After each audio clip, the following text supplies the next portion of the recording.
Welcome back to Super Tuesday Recap, folks. This is your host, Kriss here.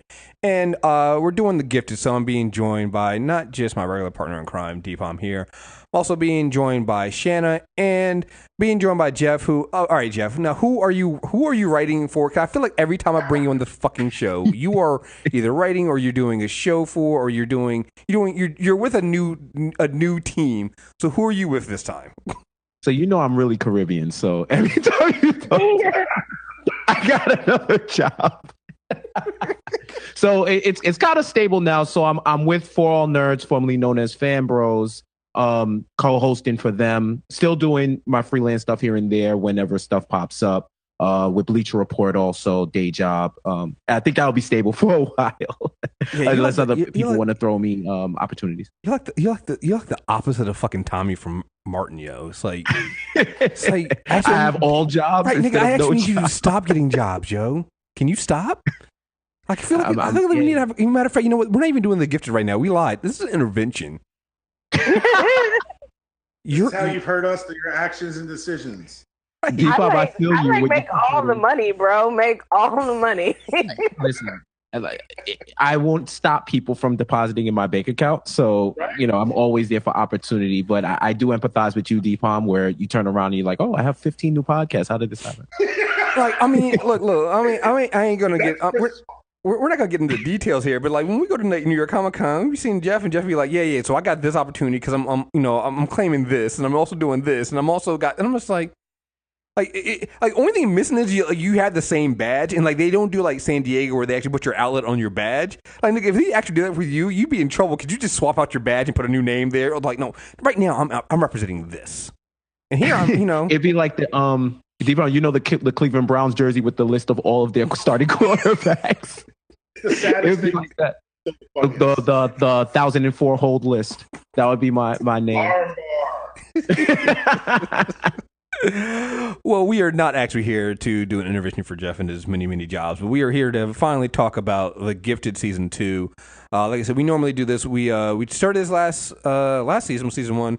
We did every 3 episodes. And I think we're going to keep doing that. I think it works so well when doing this review. So we've finally gotten 3 episodes of The Gifted. So it's now time to talk about those 3 episodes. So season 2 started with 3 episodes: Emergence, Unmoored, and Complications. And I gotta say, I really appreciate them sticking with the whole lowercase name with an M capitalized in it. Like they did it all last season, and they're doing it this season. I'm like, I want to see how long they can. I want this show to go 10 seasons. I want to see how long they can keep this up. How many names can you guys come up with? Single word names, and you come up with for episode where you can capitalize an M in the name. Like let's keep the shit going. Let's keep doing it. So, I actually hope they would talk to the Black Lightning writers and let them know that we don't need chapters and scriptures and verses and corollaries and proofs in the names of the titles. Listen, I just hope. I have a dream. That's the only reason I never asked to be on the recap show, because I feel like I get exhausted just listening to the title. It's the first 10 minutes of the show. You have to see the title. Okay, I have interviewed Salim Akil like at least twice, and I know that I have asked him that, and he has a response for it. I don't know if I think that's good enough, but I just don't understand. I think it's trying to create some sense of gravitas that is just, it's too much. But I did like that they added on the new episode, they added like a little actual thing where they show the title and they have like a little like comic book background to it. So I was like, okay, that's nice. They're trying to make it very comic booky at least. Can I be honest? Because sometimes you guys don't write your own titles in for like you and the Doctor don't write your own titles in. You guys just shoot the title of the episode. Can I tell you when you guys do? I never know. I can never know when it's your own title or it's a title that came from the actual show, because they are really fucking long, and I'm like, that's a fucking long ass title. I'm just gonna put the title of the show. I'm like, oh wait, that is the title of the show. Oh, okay, they're not coming with that. Yo, you hit the WordPress limit, and you like, I didn't even know WordPress had limits on titles. Right? I'm like, I'm sitting there going with them like, this is not SEO compatible, guys. I don't know what you're talking about. It's like, oh wait, no, that is the actual name of the episode. Damn. Okay, so. Yeah. It is. He has a colon in there. There should never be a colon. Right. Man, don't get me still out. You're about to be tight, like real tight. Like you put a colon in there. Yeah, I'm sorry. I'm sorry for Deeper. I'm not. I'm done. The only names that are funnier. The only title that I've seen that it's like this, and I can't believe they're keeping this up, is when that Tyler Perry movie based off the book. For colored girls. When it's like damn, that's not a title. That's a fucking phrase. It's a mantra. You made a mantra of the fucking name of your show. Like the title. It's like whatever. I'm sorry. Anyway, we're not here to talk about that. You're doing the Black Lightning episode later. We're here to talk about The Gifted and So we're going to get started with this, and we're going to go through these 3 episodes. But first, just kind of lay the groundwork for where we're at. I believe it's 6 months since the season finale, and they did a little time jump there. And I'll just go through some of the things that have happened in those 6 months. Clarice and John are finally together. I think they were kind of together before, but this is like they're like fully like they moved in. Like he doing dishes. He doing dishes. Moved in like they in love. Mm-hmm. They doing dishes together. That's some love right there. Lorna and Andy have moved on to are living with the inner circle for 6 months, and Lorna's about to have the child. Reed is hiding his power. We'll get more into that later. The structure they're working and the underground's kind of scattered. They're working out of this clinic that they kind of clinic at night. That's Mutant Underground at night and clinic during the day. Marcos is a complete fucking wreck, and speaking of complete wrecks, Jace was forced out of Sentinel Services, is working at the private security firm, which I got to say, we had an episode last year titled the Jace Turner Villain Agenda. Yeah, he's gone. My man's gone, guys. There's no saving Jace. No, this is like Shannon, I love you. Like, can we let go now? Are we done? Oh, yeah, let's go. Of Jace? Yes, ma'am. Wait, why are we letting go of him? Oh, my goodness. He gone, man. He gone. Oh, did you do the homework? Did you watch the show? Listen here. I knew Jason. But why do we have to let go? If you haven't done the homework, like it's fine. Just say it. Look here. This is a villain origin story. He's going to lose a leg. They will call him Ahab. I'm calling you shit. This is how I knew Jace was gone. Because at the end of episode, like around the end of episode 2, they basically end with him telling his wife, "It's like, yo, you know what? I'm throwing away my old files. I'm a new man. I'm giving this shit up." When episode 3 comes in, my man done forgot. I was like, yo, this is like a plot hole. How is he all of a sudden now? I was like, oh no, it's not a plot hole. He just don't give a fuck. Like, he's a liar. The cops are like, hey, calm down, buddy. Like, even his wife kind of looked at him like I think you're lying, but I'm gonna accept it right now and just wait and see. What the dog? I'm it right now, but you and I both know we're having this conversation later. But dog, in episode 3, like he's calling his wife, and I was like, okay, he's calling his wife. He's going to work. I was like, why's he going to the police station? And why's he got all those files? Why didn't she answer? And he was like, I know you're so mad at me. I'm like, wait, why is she mad? Did this motherfucker? Oh, Jason's gone. Like, he is. Oh man, like he might be he might turn into the first human robot Sentinel, yo. He's gonna turn into a Nimrod, yo. He's gonna be something. Yes, this is Ahab. I'm telling you right now, the hunter, the guy who wants to hunt mutants, Ahab the hunter, right there. Yeah, it's gone. Like we gotta let go of Jace, man. I love the dude. I love Kobe Bell. Like he's great. He's a nice guy in person. On the show. I think Rory Campbell in last season? Rory Campbell? Yes. I can't remember. Okay, so that's Ahab's actual name. I think they killed him off. Jace Dyer Ahab. I'm sorry, you're Ahab now. Yeah, But here's the thing. Wow. But can we still enjoy and sympathize with his character? I say yes. I sympathize with his wife. Right? Even she's like, hey baby, we gotta let it go. He's like, you know what, you right, but you know what? I'm gonna lock up all these. But you're also not right. but he tried with them. He tried. Did he though? He tried and they failed him. Look at how they did him. They took away his memories of his dead daughter. And then he still tried with them. And then homegirl killed all his friends. Like, Shanna's a purifier. I mean, at a certain point, you look up and say, maybe I should leave these people the fuck alone. I mean, well, there's that. I definitely think Jace would be happy if he went and lived on an island somewhere. Right. They keep ripping my ass. Maybe I just stop asking for ass with me. It's not Jace's fault. They're filthy Jace muties. wants all this smoke. Right. Can't handle none of it, but he wants it. Yo. The memory thing is where I have my empathy. I was like, damn, he caught the L. The memory thing, I'm right with you guys. But once you keep watching them beat your ass, stop asking the ability to take your lunch money.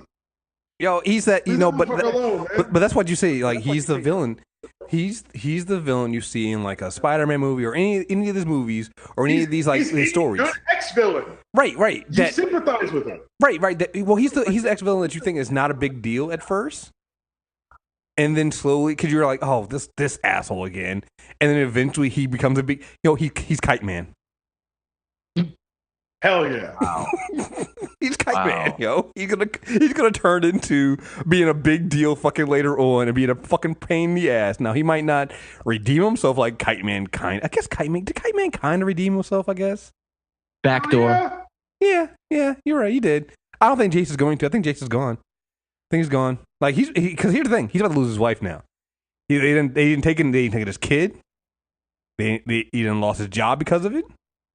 And now he's about to lose his wife. Oh, that's three. That's three strikes. He's out. I'm sorry. Yeah, he's gone. He's gone. Jace ain't coming back. Jace not home no more. Jace is not here. But it's true. It's like, it's so funny, and I think that they're doing a good job with this 6 months here. Because the thing with Jace is something that's kind of slowly been building. We kind of knew a little bit that, they blamed him, that he got ousted out of Sentinel Services, but he got this new job with private security firm, and he seems like he's okay, right? He seems like things are handling fine, but the audience knows that they're not. And as the story goes on, you see that they're not. And like when he goes into the police station and is talking to them, it's like, hey, listen, I think I can help you guys. And they kind of hear him out.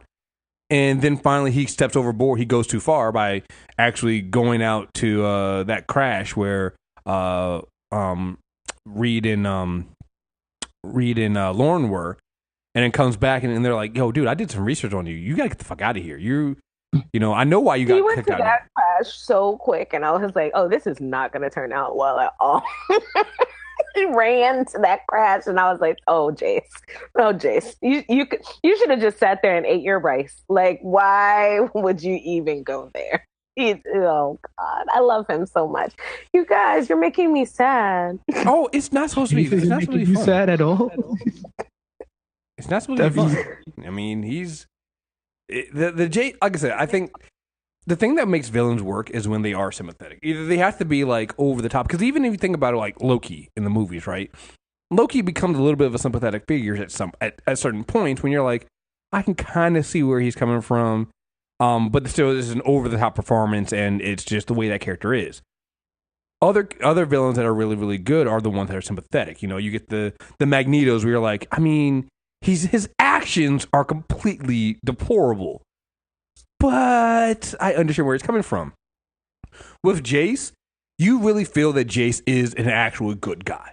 When you look at it from a straight human point of view, what Jace is doing, he's doing the right thing. He's chasing down criminals because the Mutant Underground are a bunch of criminals. He is trying to do the right thing. Even when he was dealing with Campbell last season, he went and got those mutants out of Campbell. When he found out that they were being experimented on, he did the right thing and went and got them.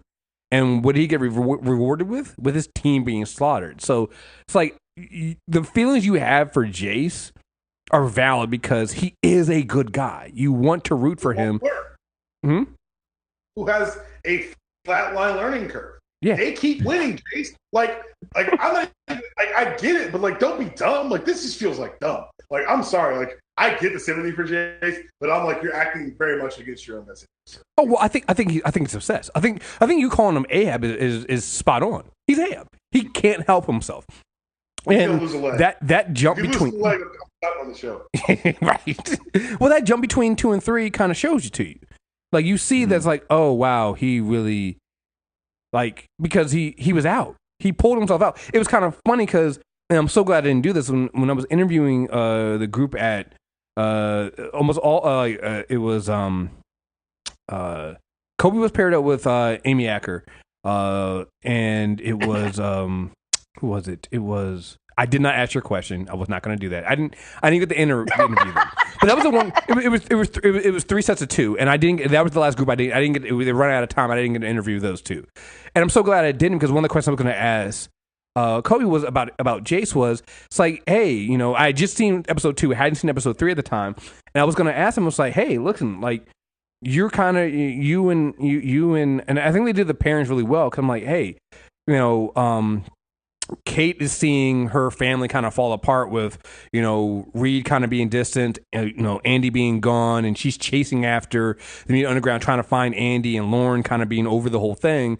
And I'm like, Jace is kind of finding some peace. He's, you know, he you know, we see in episode 2, he packs up his soul stuff, he gives it away, he walks away, and I'm so glad I didn't get to interview him and ask him that question, because clearly that did not happen. You just had to wait an episode. Right, you just had to wait an episode and go, oh wait, no, you didn't. It was all just it was that thing you do where you're like, yeah, no, I'm gonna no, honey, I'm gonna throw away all my porn magazines, and they're really under the bed.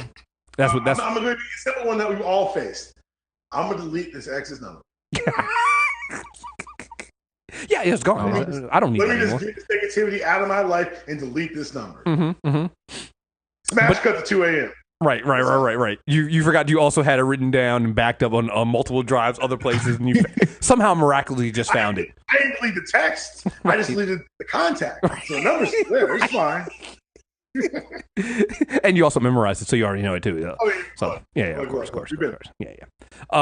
Yeah. But no. So I'm so glad I didn't ask him that question, because it's true that, and I love the fact that you see this, like, he's a man obsessed, and you get it. Like, I'm not disagreeing with you at all on this one, that he definitely should give it up. And it's like, dude, you've been beaten how many times now? Can we just let it go? But at the same time, I totally understand why he doesn't, because he lost everything.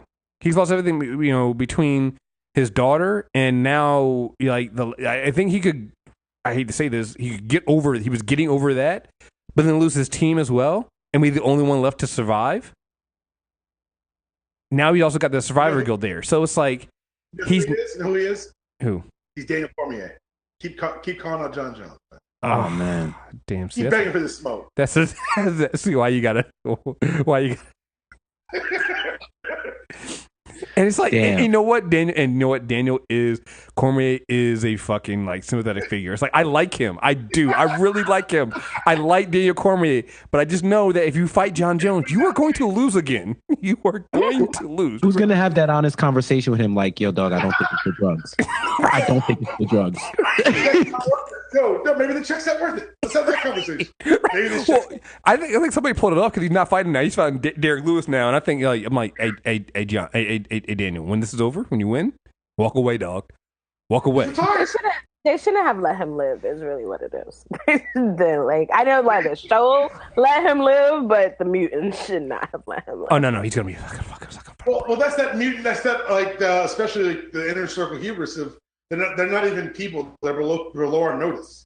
Mm-hmm. And so by letting him live, they probably sowed the seeds, like you're right, for, if not this season, but if they're setting the seed for him to be season 3 being bad, I'd be really proud of the pacing.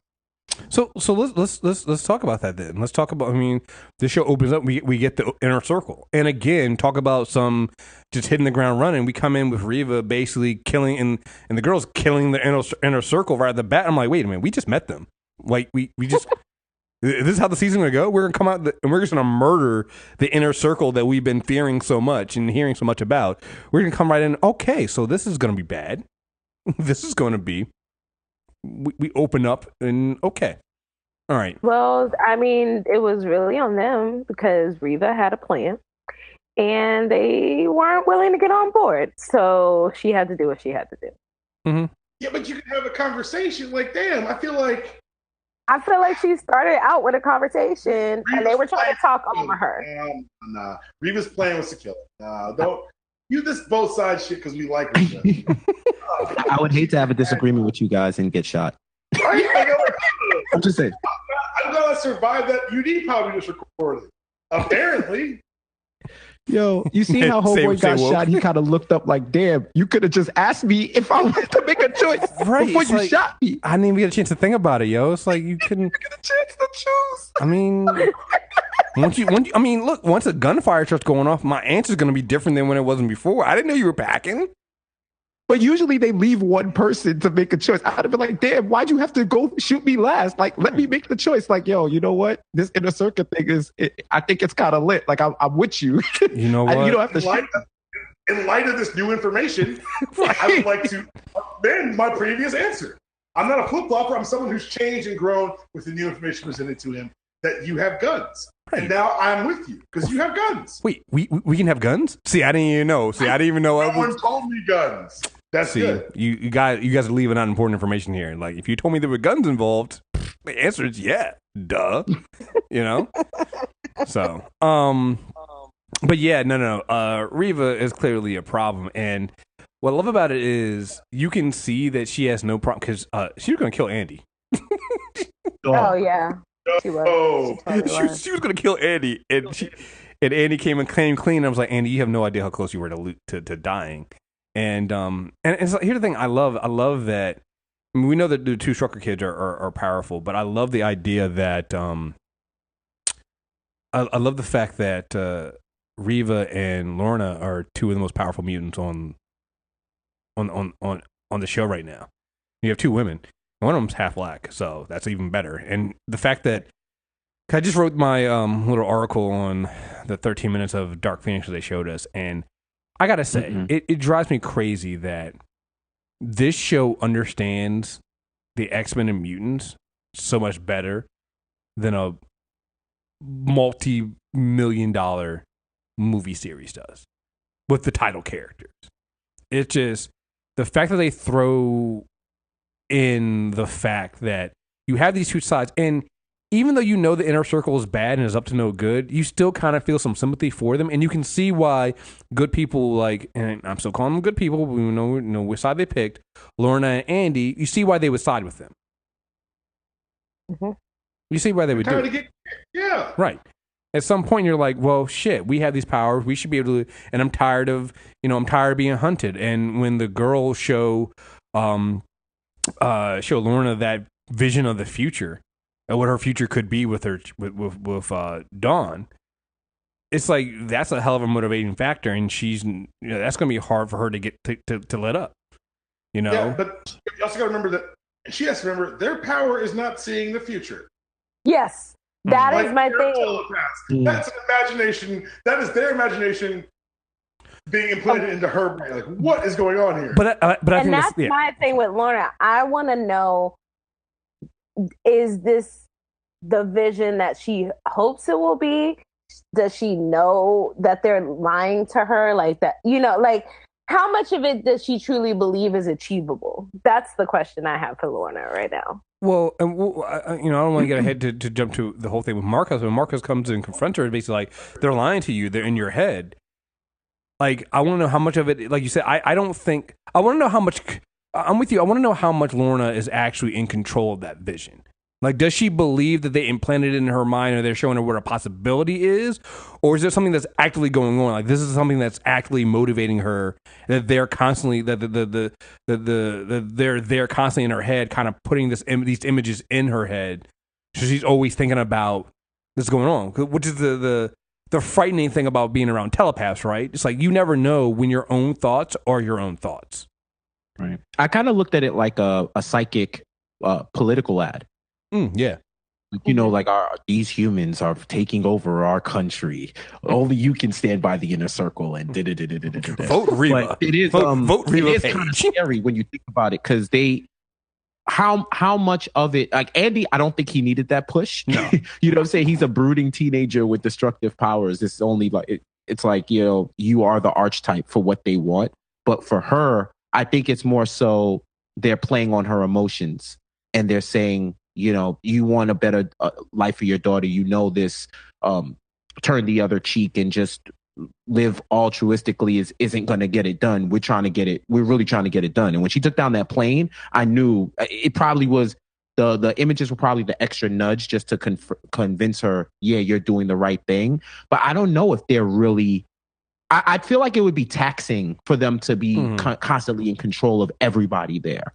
True. I don't think they're in control of everybody, but I do think that they preyed on the weakness in Lorna because part of it also was, hey, we know how to handle mutant births.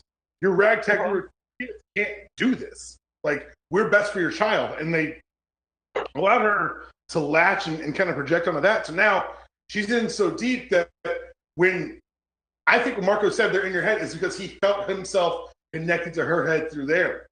I think that maybe they've inceptioned her, like put this idea in her head, and there are times they watch it slip and then they reinforce it. I was just about I don't think it's a constant manipulation, but I do think it's a mindset that's been put in place by the Cuckoos, and now they've just got to be like, because you see Lorna slip sometimes, you see her be like, what the fuck am I doing? Well, it's so funny. It's so funny you mentioned Inception. I was just about to mention that. To me, it was just like in Inception where they give you the to make the Inception work. It was the idea that it had to be your idea. You had to come up with it. They give you this. They give you a subtle thought, and that thought then builds into you, and it becomes this whole elaborate thing where you now in real life become motivated by it. And I kind of feel like you're absolutely right. That's what they are doing to her. They're giving you these subtle little things, and she sees this vision, but it's. I don't even think that they like for honestly, I don't think it's that they put a vision in her head. I actually think they allowed her to see what she wants her vision to be. Exactly. And she wants and that's the thing is once she got pregnant as well, that became such an easy way. It's like, you don't want this for your child. Nobody wants that for their child. Living on the run, the possibility of you being like locked up or ripped apart. Like, nobody wants that for their kid. It's like, this is not easy to manipulate. It's not hard to manipulate somebody in that situation. It's really easy. Absolutely. And like you said, they've already gone into the idea that, Lorna is a little. I think she is. I think they made her. They have said she's bipolar on the show. If not, that I think they've hinted that she does carry with her those mental issues. And you think about the idea of her being a loner. Not who her father is. The fact that she likes Marcus. Like, I'm not gonna lie. Episode 3 was kind of getting me a little bit. Like, the whole thing with her and Marcos and them basically them knowing that the most difficult thing about bringing Marcus there isn't that he would tell where they were located, but that it would help them. It would make her break. And you could even see it was like, yo, you cannot talk to him. You're just he's coming in here to help the child. You can have a conversation, and they knew that. And then when Marcus breaks control and then basically goes and try to hunt down Lorna, I'm like, this poor man and his love for Lorna, his baby, yo. Yeah, it was beautiful. Yeah, I love them so much. Yeah, I love their love. Give that man his baby. Yeah, dude, come on. Like at some point. Give that man his baby. Like, this is ridiculous. Like when that doctor was popping off of them, I was like, "Hey, bro, he will burn the shit out of you." Yo, but you're about to get fried, sir. Would you like to be medium or extra crispy? How do you want it? And what I love about this, Marcus's face was the best. Like, he walked in angry. He's like, "Take me to my baby. Right. I'm not talking to none of y'all." Right. You know what? The thing that makes the show work so well too, it's just that they give you these the subtleness of the backstories and ideas of these characters. And so that moment at the beginning of episode 3 where they show you Marcus and his dad, and you then find, and then you see it and on its own, you're like, okay, that's a nice little thing. You see a little bit of Marcus' dad. Okay, it doesn't really mean anything to me. Okay, whatever. But when you go through the rest of the episode, you see it and you're like, Marcos doesn't want to be his father. He doesn't want to abandon his child. And that's the thing that, basically tells Lorna, he's like, yo, I'll stay. Yo, if they won't let you leave, if you can't leave, you can go, I'll stay. And even she's like, come on, dude, that won't work. You won't be able to handle that. You can't do that. But Marcus is just like, yo, he doesn't want to be a bad father. He's like, yo, as my child here, I can't. I love when Claire's basically like, hey, dude, you basically drunk dialed your ex. Don't do that.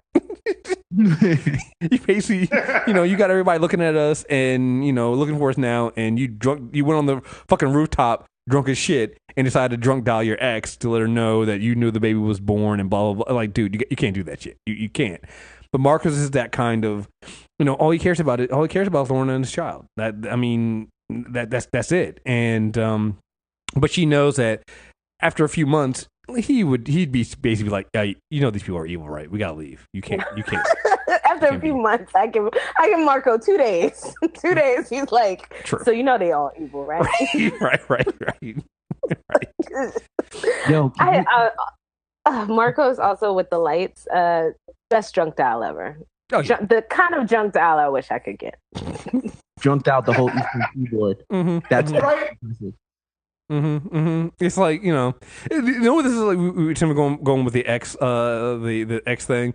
This is like going and you're. This is like you paying. You know your ex is like a Knicks fan, and so you pay to basically have an ad on at the halftime of the game on the big jumbo fucking Tron, where you basically drugged out your ex in front of everybody there. That's basically what Marcos did. It's like, hey, dude, you can't fucking do that shit. And that's not. Also, Marcos had a life before Lorna. Is this the only girl who knows that's what he does to tell a girl he loves her?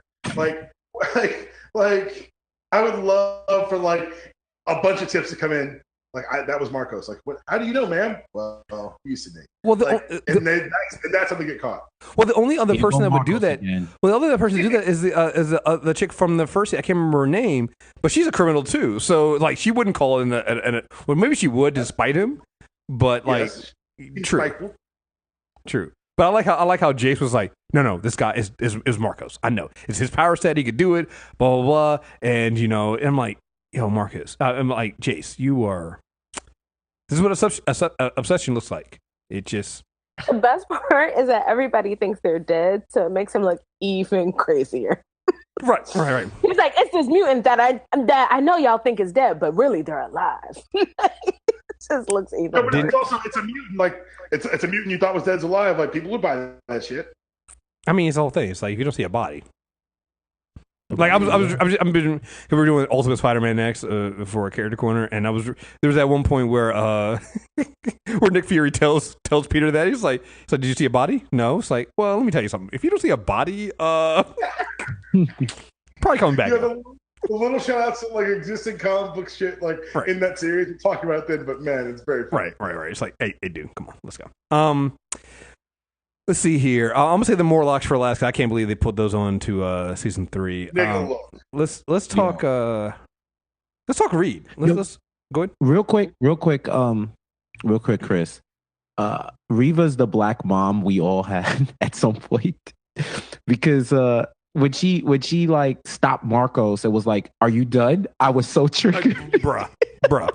She's like, "You done? You done? Help your friend out." I was like, oh, this is what we're doing. Like, she's really like, if you're not with the plan, you laying down.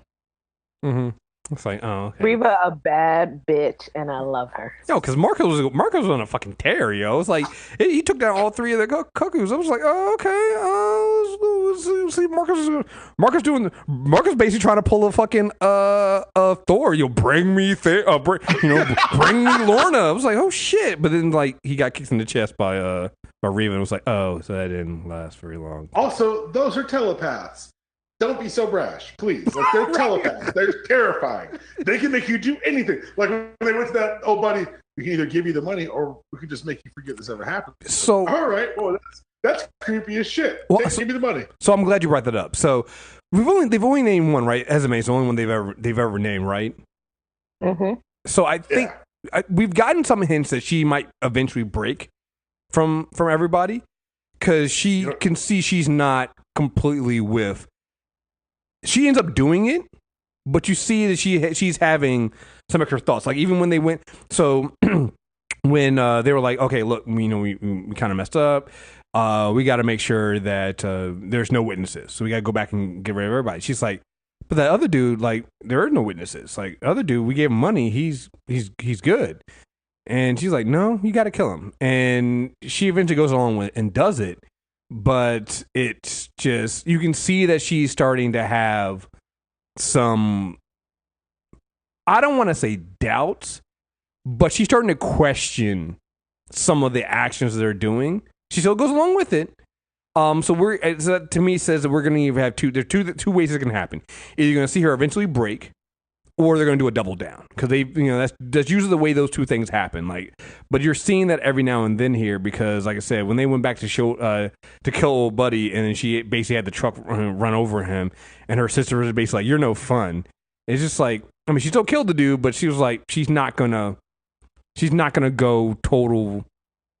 Well, it's showing that her time in the Mutant Underground kind of affected her. And Reeva brought that up too. Yeah, you don't have to be. You can do what you're doing and not be cruel about it. Mm-hmm. And I think it's not going to show her waver, but maybe show her a lack of commitment that could either, like you said, I think even a third way could go is it could infect the hive mind. True.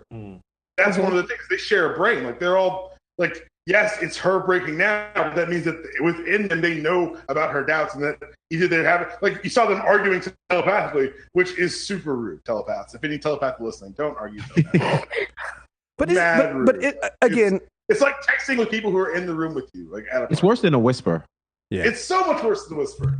Well, the funny thing about that, and it goes to another reason why I love this show versus the movies. When they add visual effects to powers that don't normally have visual effects, so like in the movie when somebody does something telepathically, they don't do anything. They just make a little weird face. Here, their eyes turn blue. And so you see them, and so when they're going back and forth and having this conversation, it's a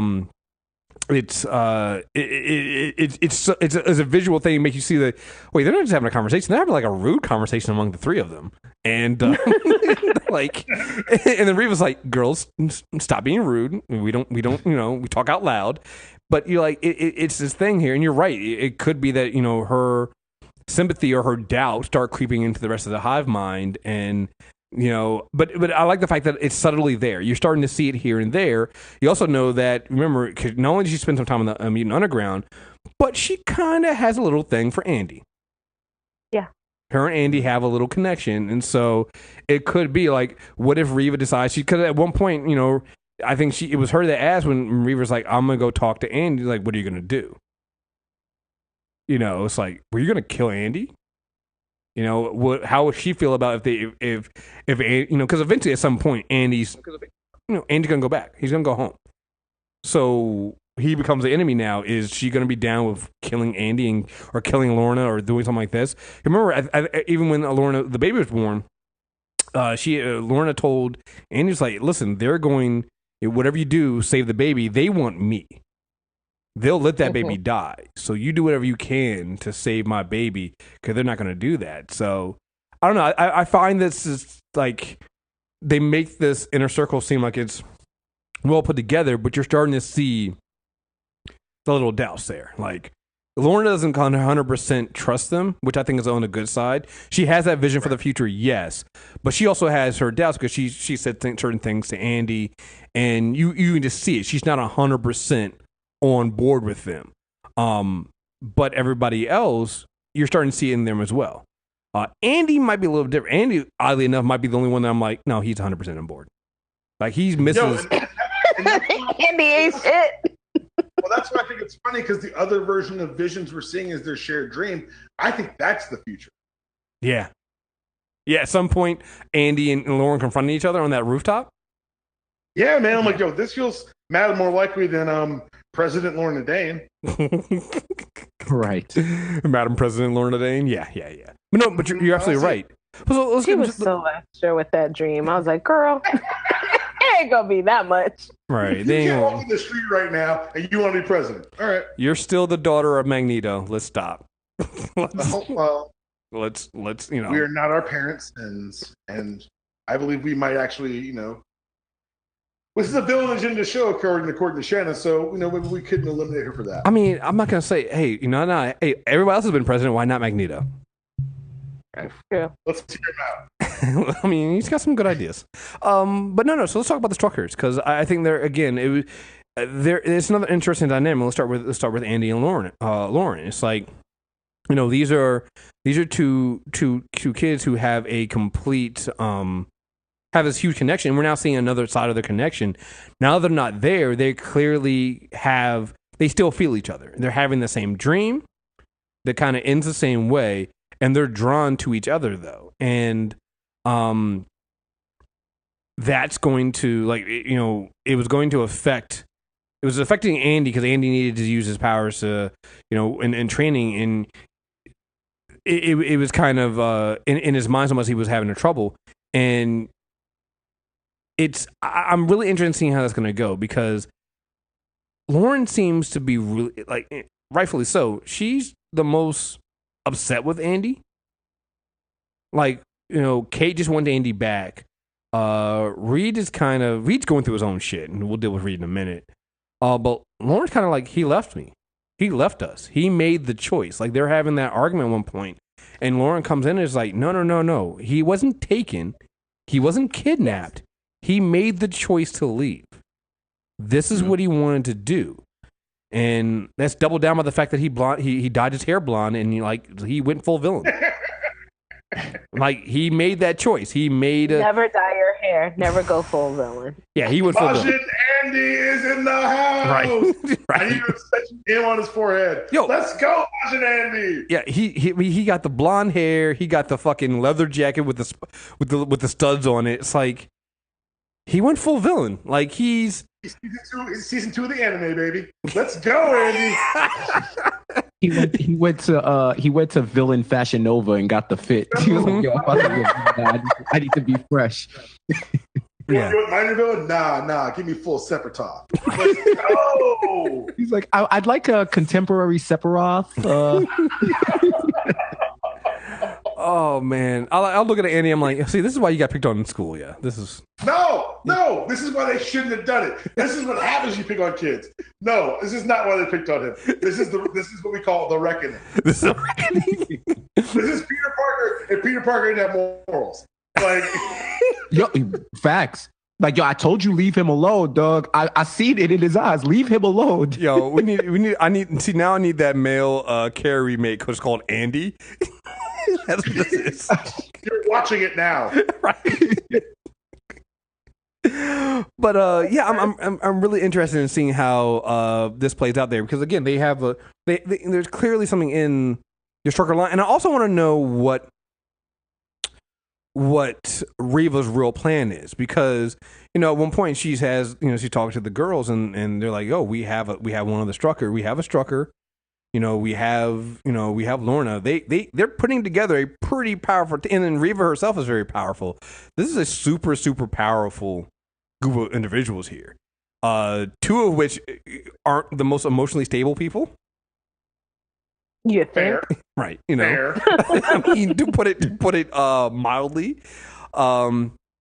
And Andy's the most easy. Again, and I think somebody brought this up on the show, and if not, they didn't bring it on the show. It's something that I've just is so very, very clear. The Inner Circle is picked on 2 powerful mutants that are looking to belong. They have their own fears, or they're either looking to belong, or they have their own fears that are being exploited by the Inner Circle. Like the Inner Circle is exploiting Lorna's fear for her daughter. Like that is what she's fears on, and she'll put everything else above, nothing else above that. And so they're trying to give her the security, and if that means filling their needs, they will. With Andy he doesn't want to feel like he's picked on anymore.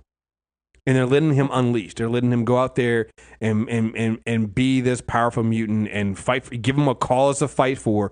Again, this aside from just not this being an example of why you don't pick on the quiet kid in school. There's also an example of why you, as parents, don't be so overprotective of your child. Because basically what they're doing now is the Inner Circle's letting Andy do what his parents never let him do. They're letting him train. They're letting him fight. They're letting him, use his powers with what Andy always wanted to do. Of course, that's gonna come with some problems. And there was a reason why his parents, even if they didn't fully understand why they shouldn't, he needed some supervision on that. But this is what Andy always wanted. And so it feels good. He likes feeling powerful. He likes feeling like he can't be hurt. And yeah. So I just find I'm really intrigued by what's going to happen with him and how that's going on. Lauren, I'm not so much worried about her as long as she doesn't fall off that rooftop. Because that seems to be going down there. But I'm with you, Dpalm. I feel that definitely is something that we're going to see that scene. we're going to see the scene of Lorna entering up on a rooftop and seeing Andy there, and something happens because they clearly are being drawn to each other. And now I want to know where, because obviously he's their father, where Reed fits in on that as well. Because Reed's powers are now coming back because he can't. What his father did to him is no longer being suppressed, and Reed's kind of a fucking problem. I love Reed. I love Reed too, man. I love the fact that they've done a good job with this character, because I love the call out from Lauren, like, yo, you were top mutant cop. Mm-hmm. Like, I couldn't come to you, and like, it's interesting to see how they're able to reframe it, because I thought maybe they'd gone to the well too much last season, kind of showing the parents, quote unquote, getting it in real time. Mm-hmm. But I think that they may have found a better way to communicate it, because even I found that talk with Lauren in the car was more affecting than any of kind of the sledgehammer shit from last season. Oh, it was really great. It was great when she tells back about how, it was me. I'm the one who caused that problem, and you thought it was mutant, and you said they were going to get hunted down. It's like, if I hear that and I'm the mutant that did that, why would I come forward to you? Right. You guys are there. I have my notes. I'm like, I love the fact that they continually remind us that Reed and Kate were trash.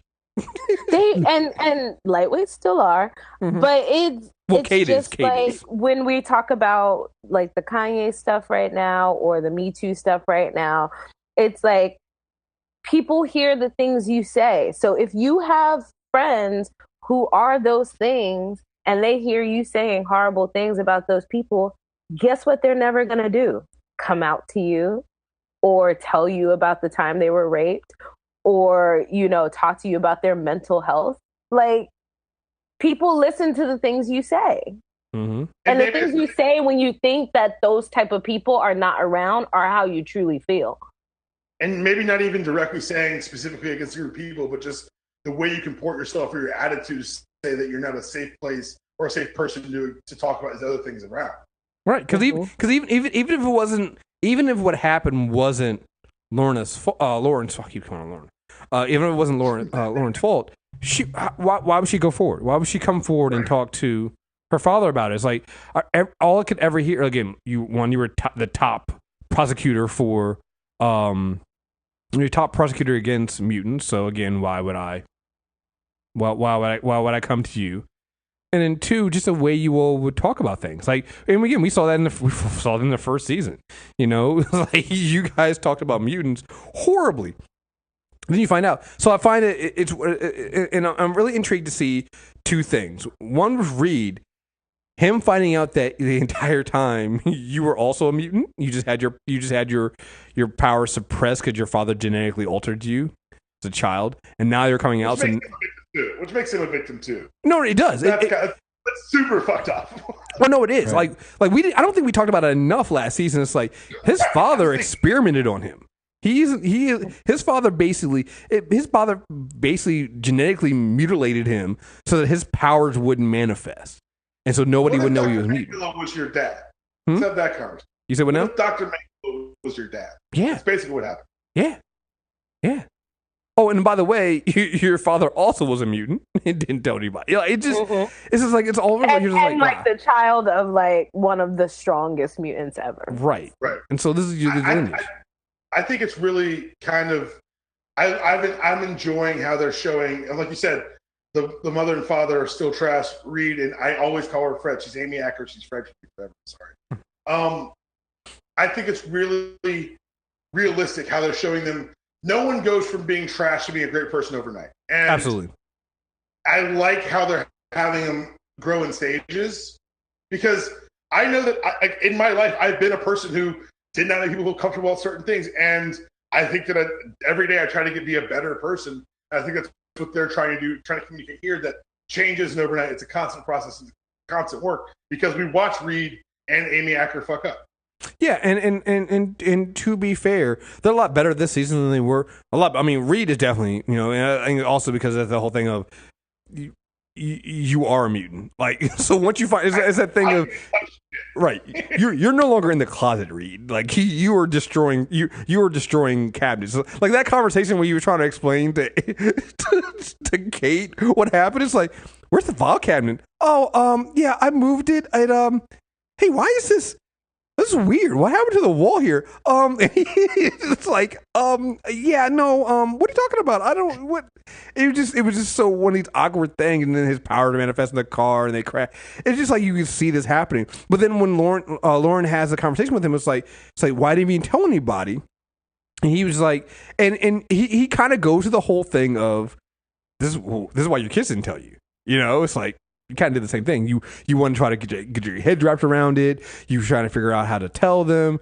Then you were like, I don't know if I'm gonna tell your mom. And that's when Lauren tells him the story about, you know, why she didn't never came forward. And he was like, listen, we can't lie to each other. You have to tell her. You cannot keep this secret among us and work. This is what got us in trouble in the first place. You have to tell her. And then when he goes and tells Kate what happened and tells her that story, and it's kind of heartbreaking because you can see it's like Reed doesn't have control over it. So he's sitting there and his power is so destructive that him not having control over his powers is a fucking problem. Cause I'm not gonna lie, when Kate went in to hug him, I was like, yeah, you don't put your hands on her, cause if you melt your wife in front of your daughter, that's gonna suck. Right. That's I think they're gonna get around it by having it just affect inorganic matter. Yeah, I know. I kind of figured that too. So far, but like that's something I had not considered at the time. Yeah. Well, it was funny. I thought about it, right? But then you go watch that scene. Reed doesn't put his hands on her. Like when he hugs her, he doesn't put his hands on her. Like I think that Reed has that in his mind. But it makes sense because he's been doing it himself. He doesn't know. He doesn't know what his powers can do. So you're right. I think they probably will get around it and be like, it doesn't affect organic matter. It only affects inorganic. But if you're Reed and you have no control over this power, and the power literally melted the fucking disintegrated the steering wheel in the car, caused you to have an accident, almost caused you and your daughter to get fucked up. Are you going to take that chance? Are you going to go, well, it's only, if I just wear some, if I just wear some organic gloves, like some, I don't know, I don't know. Is that going to matter to you? Actually, I need you to finish this. Where would you get organic gloves from? People's skin. I mean, you can make gloves out of people. We could.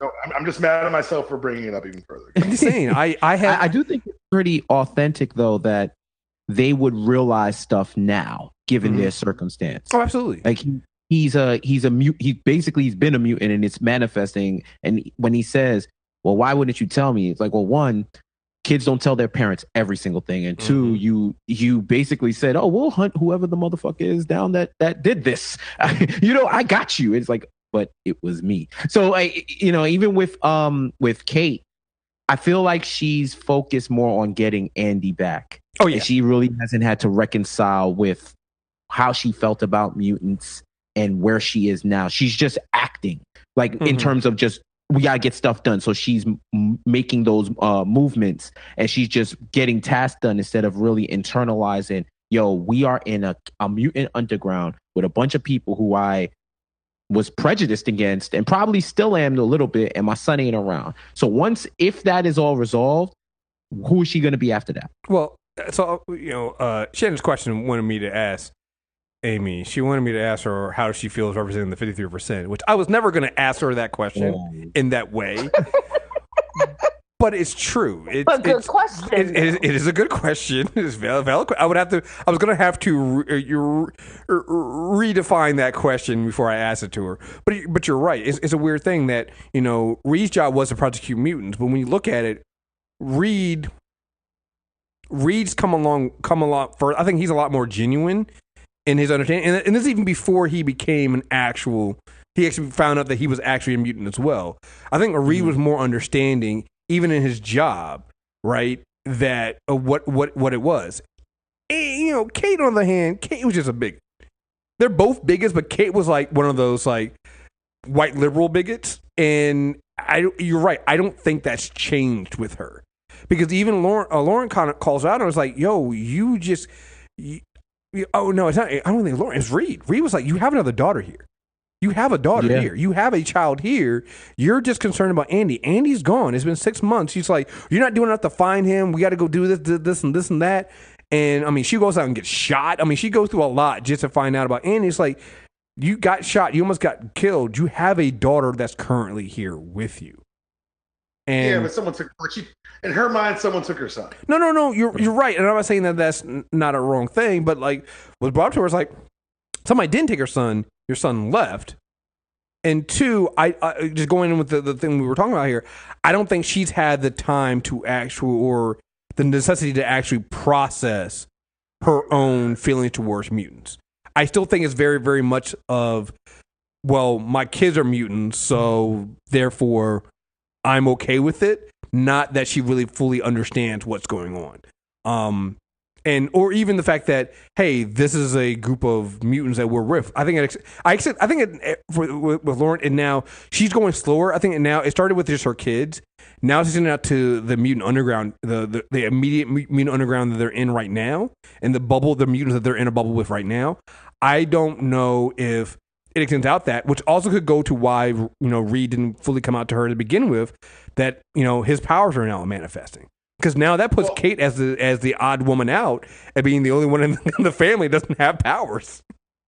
Well, also, like, with Reed, you got to deal with someone who is in probably heavy denial and, like, terrified. Oh, yeah, like, absolutely. I think there's a lot of reasons why he wasn't forthcoming, but you're right. I think that her stance is definitely going to be part of it, too.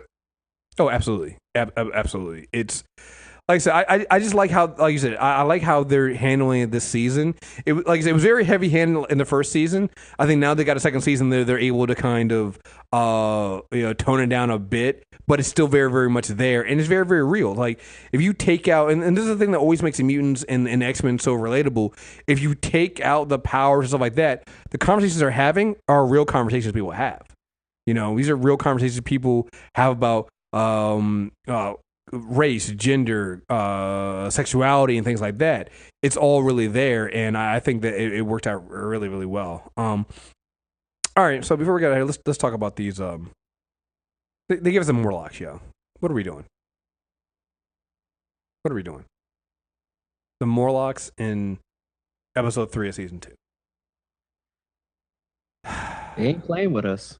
They ain't play with us. I'll tell you that. One thing I liked about it was how, we always talk about with the X-Men, there's two prevailing thoughts about wanting to get to the same type of mutant salvation, but by different methods.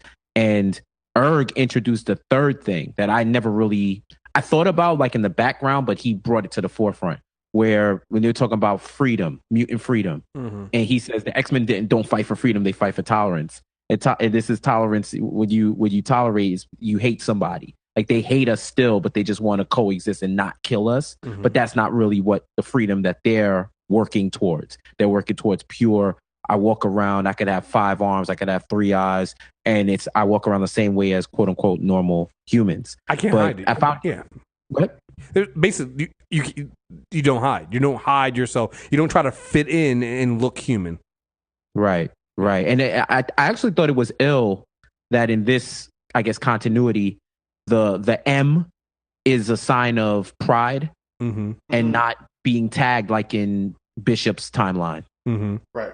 I was like, wow, you guys like that's different. That's different. I don't think I've seen that before. And I was like, okay, I wonder if somebody's going to tell them about 80 years from now what happened. I'm not gonna lie. But, you know what I'm saying? I'm not going to raid on their parade. I'm not gonna lie. I thought about the Bishop thing too. I was like, you sons of bitches, you fucking assholes. He is definitely like Earth 25 Bishop though. No, he really was. I was like, if this motherfucker says his name is Bishop, I'm gonna be fucking pissed. Like I'm just like, you assholes. Like just doing better, just dunking on your own fucking movie studio. My friends call me Lucas. Right.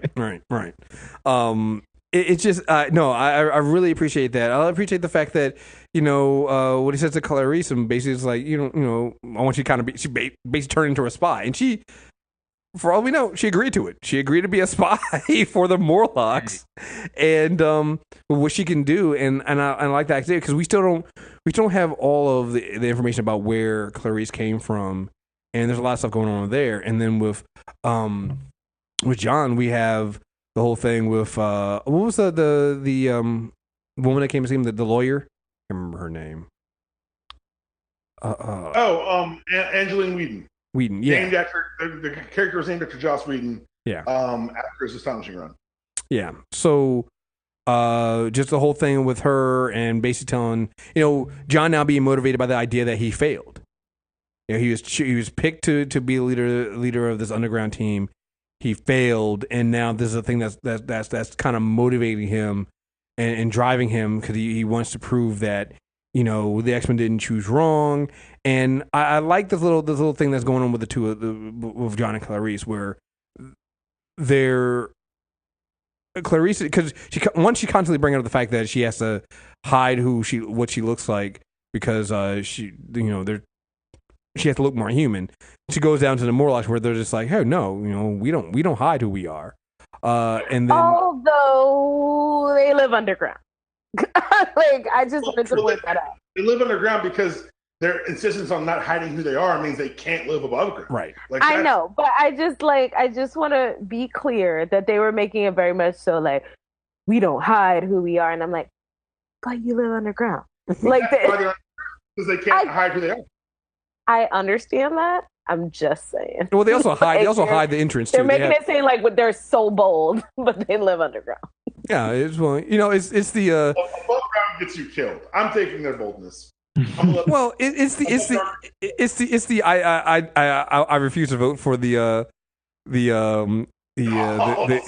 lesser evil. It really is. It's like I refuse to vote. So basically, you decide to remove yourself from the playing field, and now you claim moral superiority. But we've seen what happens when the playing, like they're just going through places and arresting mutants. This is like living above ground is not an option. No, you're absolutely right, and that's something we didn't bring up here. Is that clearly they've doubled down on It's been a long 6 months for Civil War. Yeah, long 6 months. But it also goes back to what we're saying here. It's like this is it's even more of a reason why maybe we should hear this guy out because Erg has a point. It's like these two groups of the Mutant Underground and the Inner Circle, and then you throw in humanity at the same time. That might not work. Like neither one of them are truly right. Because what is the Mutant Underground's purpose and plan? Mutant Underground, if you think about it, has no plan. Their plan is basically survival. Survive as much as you can, hide, get mutants in a safe place. That's it. The Inner Circle wants basically who you don't really know what they want, but I'm gonna call it world domination just as a catch-all. So that's not an option either. And humanity just wants to eradicate mutants. So you have three groups right now, and now you have this fourth where we're just like, no, we want true freedom. We want to not hide who we are and be basically, if you think about it, the Morlocks had the right plan. Right now they are hiding, but they have the right plan. It's we want basically inclusion. Like those of us who can't hide our mutant abilities, we mark ourselves with the M so that, in solidarity with our brothers, like they're true. You know what? The Morlocks are true wokeness. They're true wokeness. They're the super woke. They're the super woke. They're the super wokes. They are. They're just like you guys. They want they want what the world should be. I don't know if we'll ever get to that point, but that's what the world should be. The world should be where everybody's there and is accepted for who they are. Doesn't have to hide. But as Shanna pointed out, you have to hide. But the very fact that they've got old girl spying for them means that they've got a plan too. Well, exactly. Right.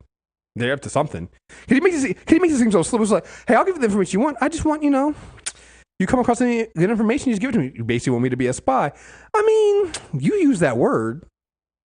but honestly, like that's how organizations like that work. They find someone who needs something, and then they leverage that person. It's how the Inner Circle worked. It's how the Inner Circle got Lorna and fucking Andy. Yep. And they even dropped hints to that earlier when Clarice is like, I hate trying to look human when she has to put in the contact lenses and makeup. Yep. Like, so they kind of foretold that from before, subtly, but it's there. Which I can see her finally having that split where she's like, I'm tired of doing this. I'm tired of, they kind of have a point. Like, and if you think about it, when John got recruited to lead the Mutant Underground, thing that happened with him, they always give that's how recruitment happens. Recruitment is they give you promises of something that will benefit you. And the promise here was, hey, John, you can do so much more than what you're doing right now than fucking, cage fights. You can do so much more. What if you can be more? What if you can be the leader that you're always meant to be? That's a motivating, intriguing option. And here we go. Everybody has a weakness. Everybody has something that they want. And right now, the way the Mutant Underground is formed, which is why I think at some point we're going to get there. We're going to get closer to them kind of forming, if not the X-Men, but forming their own team, forming something, because right now there is, even what they say, there is no Mutant Underground. We're calling them Mutant Underground, but they're not even an underground. Because when John went to ask for help, she was like, there is no underground. Everybody's been shut down. Like everybody's kind of all over the place. So even the Mutant Underground, as we call it, is no more. So at some point, this group of people, this group of individuals who are running around trying to find some way of surviving are going to have to come up with a plan. Because right now, they don't have a plan. Right now, their plan is what? To get back, to stop the inner circle? To get Lorna back? Remember, there's a show we all watch and we all love that for a couple seasons, there is no shield. Right. And I think that's interesting because, like that show, and even better, even more than that show, we have something that was established, a network of cells of Mutant Underground that in season 2's been demolished, and you can watch our core characters rebuild from those ashes, and that's a really good hook for a good 2-3 seasons. Oh, absolutely. Like I'm all in. So, all right. Oh, 100%. It's time to wrap this up. So I'll let everybody kind of give their last thoughts on this, and then we'll kind of anything else any final thoughts and what you're looking forward to in the next 3 episodes. So, Shannon, I'll start with you. I knew you were going to do that. I just really hope that we get more of Marcos's backstory. I know that we got that one scene. The actor that played his dad is Comar de los Reyes. He's a great actor. He started out on One Life to Live. And he's just a good actor. I just feel like you don't cast that dude and not give him more. So I'm hoping we get more of his backstory, especially as we see him try to develop some sort of relationship with his child. And I just want those 2 crazy kids to figure it out because I love them together. So that's what I'm here for. It's shocking Shanna's here for shipping and love. My life is not that exciting. And I would really like to see that in my television. So. Jeff. It's just going to be war. I feel like, I feel like they're getting to it earlier than I thought, but there's going to be a lot of confrontation, and I really appreciate the show because they get the X-Men without being so overt about it. Like even with the opening scene, that first scene where the cops or whoever the whatever the alphabet group that was going after mutants and how they were tearing their families away, and I automatically had that visceral reaction like, this is fucked up. Like when you see injustice happening, like I'm into it, but I'm like, damn, I had to pause for a second and say, yo, I'm really affected by this because I see my communities and people I know and this type of stuff happening every day. And this is what the X-Men go through times 100 and all mutants. So it's ill to see that and to see that carry out throughout the show. The dedication to the characters, the dedication to all the lore that the X-Men have without having the heavy hitter, all the A-list X-Men there. It's just if you know the characters, you know the plight, then it's able to be executed on screen. And I feel like they really care. Like they really care about what they're putting out, and it shows every episode. I love watching the show, and I can't wait to see what they have next. Yeah, it's I mean, you did the interviews for us, and when we did season 1, where they talked about how they were very, very aware of what the themes of the show were and how it was going to be, tie into real life, and they're definitely fucking doing that. So, Dpalm.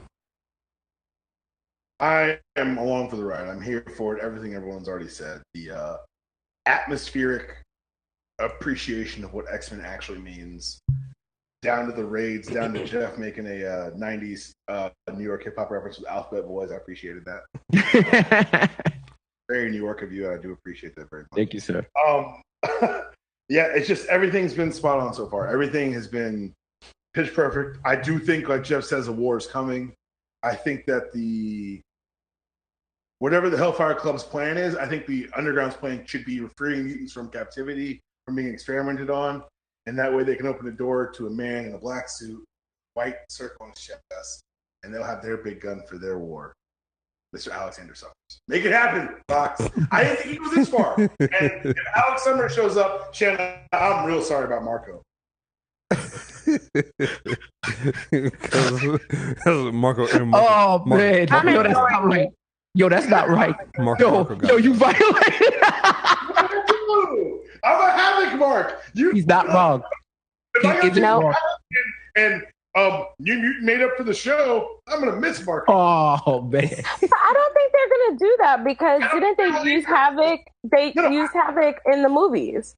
No, I don't think so either. I'm not telling you what's going to happen. I'm telling you what I hope happens. Right. I'm a Havoc fan. I'm a Havoc fan, like unabashed. Hey, listen. Dpalm gave me Lorna. They're going to call this group. By the way, just throwing it out there. So X-Men's tied up in movies. X-Force is apparently tied up X in Factor. movies. Look. This will be X Factor. This is going to be an X Factor television show, and that means Alex motherfucking Summers. Let's go. Hey, listen. Look,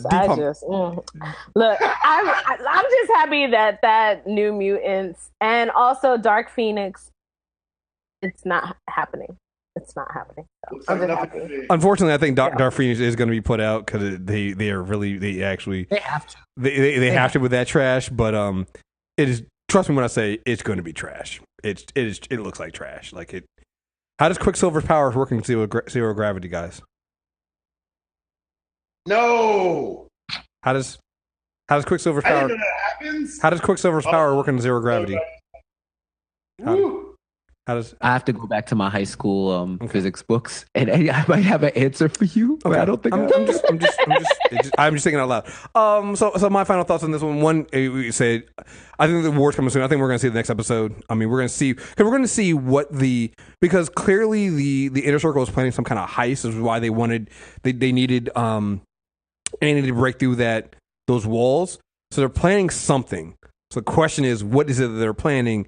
And it can't be good for anybody, particularly humanity, which is not necessarily a bad thing in the show. But whatever they're planning cannot be good. So I'm definitely looking forward to that. Also, I got to shout out, again, everything else you guys said was great, but I did definitely want to point out this. Skylar Samuels, who plays the all three Esmes. Yes. She's doing an amazing job, and I say she's doing an amazing job. Not because whenever I see an actor or actress playing, a character playing different characters on the same show is great. But what they do with her is interesting because you can always tell out of the three of them, you can always tell who Esme is. You can always tell who that one is, and I think that's good. Like, and that shows you that an attention to detail where you can always tell where the Frost triplet that stayed with the Mutant Underground is there in that group. That's fucking that again. Shout out to Matt Nix who created the show and is writing the show. Like, shout out to them because that's fucking amazing that they put that.